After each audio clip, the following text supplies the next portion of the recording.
ಅದು ಪಟ್ಟಣದಲ್ಲಿ, ಮೈಸೂರು ಪಟ್ಟಣದಲ್ಲಿ ದೊಡ್ಡ ಶ್ರೀಮಂತರು, ದೊಡ್ಡ ಡಾಕ್ಟ್ರು, ಪ್ರತಿಷ್ಠಿತವಾದಂಥ ವೈದ್ಯರು. ಒಬ್ಬಳೇ ಮಗಳು, ಮುದ್ದಾಗಿ ಸಾಕಿದ್ರು, ಕಾಲೇಜಿಗೆ ಹೋಗ್ತಿದ್ಲು. ಯಾರೋ ಒಬ್ಬ ಬಡ ಹುಡುಗನ ಪ್ರೀತಿ ಮಾಡಿದ್ಲು. ಇಬ್ಬರು ಮದುವೆ ಮಾಡ್ಕೋಬೇಕು ಅಂತ ತೀರ್ಮಾನ ಮಾಡಿದ್ರು.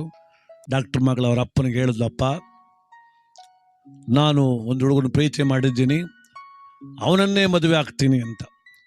ಡಾಕ್ಟ್ರ್ ಹೇಳಿದ್ರು, ಮಗಳೇ ನನಗೆ ಗೊತ್ತು ನೀನು ಯಾರನ್ನ ಪ್ರೀತಿ ಮಾಡ್ತಿದ್ದೀನಿ ಗೊತ್ತು, ಅವನ ಬಗ್ಗೆ ಎಲ್ಲ ವಿಚಾರಿಸ್ತೆ ನಾನು, ತುಂಬ ಬಡವ, ಅವರ ಕುಟುಂಬ ಸರಿ ಇಲ್ಲ, ಅವ್ರ ತಂದೆ ತಾಯಿ ಸರಿ ಇಲ್ಲ, ನೀನು ಅವ್ರ ಮನೇಲಿ ಬಾಳ್ಲಿಕ್ಕೆ ಸಾಧ್ಯ ಇಲ್ಲ, ಬೇಡ ಅಂತ. ಅದು ನನ್ನ ನಿರ್ಧಾರ, ನಾನು ಪ್ರೀತಿ ಮಾಡಿ ಮದುವೆ ಮಾಡ್ಕೊಂತೀನಿ. ಇಲ್ಲ ಬೇಡ ಮಗಳೇ, ನನ್ನ ಮಾತು ಕೇಳು ಅಂದ್ರು ಅವರು. ನೋಡಪ್ಪ ನನಗೀಗ 20 ವರ್ಷ, 18 ವರ್ಷ ಆದ್ಮೇಲೆ ಮುಗಿದೋಯ್ತು. ನೋಡಿ ಎಂಥ ಸ್ಥಿತಿ ಬಂತು ಈಗ ಅಪ್ಪ ಅವನಿಗೆ. 18 ದಾಟಿದ್ಮೇಲೆ ಅವ್ರು ಇಷ್ಟ ಅಂತ ಬಿಡ್ಬೇಕು, ನಮ್ಮ ಇಷ್ಟವನ್ನಾಗ ಮದುವೆ ಆಗ್ತೀವಿ. ಆಯ್ತು ಮಾಡಕ್ಕೆ ಹೋಗಿ ನೀನು ಹಣೆ ಬರ ಅಂದ್ರು. ಮದುವೆ ಮಾಡ್ಕೊಂಡು ಸುತ್ತಾಡಿದ್ರು KRS ಎಲ್ಲ ಆದ್ಮೇಲೆ ಆ ಹುಡುಗ ಮನೆ ಕರ್ಕೊಂಡು